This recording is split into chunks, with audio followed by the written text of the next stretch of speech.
But Really? No, no. Do you like to dance? I do love to dance. Really? I really do. I love hearing that. Most guys, and I love seeing the men out there dancing, because most guys are like kind of self-conscious about it and don't want to, and I love that you want to dance the whole segment. If you feel like it, you can. You can dance and talk, and then if you like dancing later, you can. If we have a moment where things get awkward, we'll just burst into dance. That's a great idea. Like a musical, except that it's just dance. Yeah. All right. All right. A dancicle. Yeah, it's a dancicle. Exactly. Listen, congratulations on the Golden Globe nomination. Thank That's you fantastic. very much. Thank you. Huff. Huff. And tell us about the character in Huff. In Huff, I play basically a world-class deviant with a heart of gold. One of these guys, you know, he's just, but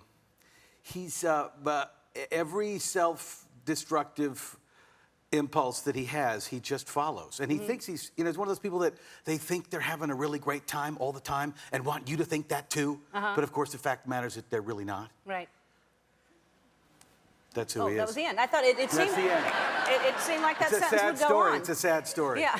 Okay. And so now, do you get confused by, like, do people, because you are very believable, do they all of a sudden start treating you? Thank you very much. Well, seriously, do they all of a sudden start treating you in a different way when? Well, you know, this character in particular is very, you know, cable show after all. So you can be much more naughty. It's on Showtime. On cable, yes, on Showtime. You can be much more naughty on Showtime than you can, say, here. On The Ellen Show. Right.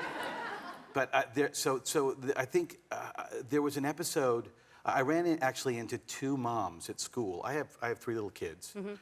You know, and how old are they? They're 10, 7, and 5. And I ran into two moms at school a Monday morning after a particularly risque episode involving myself and, you know, a lady of the night, shall we say. And one mom said, "Oh, hey, I saw your show the other night. It was great." And the other mom kind of looked at her shoes and turned red. And I felt like, as if you know, she had like been flipping channels the other night and caught me, Oliver Platt, with a hooker. You know, and I felt compelled to tell her, you know, it was a TV show, it was a script, I'm an actor, there was a camera crew there, you know. I think the bottom line is that she saw my butt. And that's the final frontier, and she couldn't get beyond that. I guess that would be hard. Once you see the butt, and then you're imagining. Where else do you go? Yeah. I don't know. I don't know either.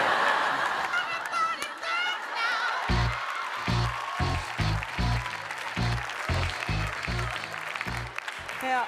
It actually wasn't even that bad. We could have not danced, but yet we chose to. Exactly. It was fine. But I think that's a good idea. Whenever there's a lull, that everybody should just take that and run with it. Whenever there's a lull, start dancing right with somebody at work. Yeah. Now, and do you really speak Japanese and Chinese and all these different languages? You know, when I was a little kid, I grew up, my father was in the diplomatic corps, so I grew up all over the Far East. And I usually spoke, like for instance, I was living in Hong Kong when I was 4, and I spoke Mandarin Chinese as well as a 4-year-old did. And then I forgot it all. And then I went to Japan when I was 13, and I spoke Japanese pretty well. But the funny thing is, I always seem to remember, like in a restaurant, like I remember the menus, I remember the food, you know. Like I speak very good sushi, but Japanese I can't really speak so well. If you know what I mean. Speak some sushi for us right now. Say California roll. California roll. Yeah. You were good. That's so good. Wow. We have to take a break. We'll be right back right after this. And you said you have 3 kids. There's, what, 10, 7, 5, you said? 10, 7, 5. And do they know what you do? Are they proud of you? Are they happy? Are they? They know what I do. I think they're proud of me. I don't know. You know, you keep it, it depends on the job. I mean, when I was shooting Huff, like I say, the guy is such a, I mean, he does all kinds of naughty things with things from pharmacies. And he, you know, lies in Zalore, he lies in court. And he, you know, sleeps with his best friend's mother sometimes. And so you get home from, you know. Who's the best friend's mother? Is that Blythe? That's Blythe. bite then. Yeah. Uh-huh.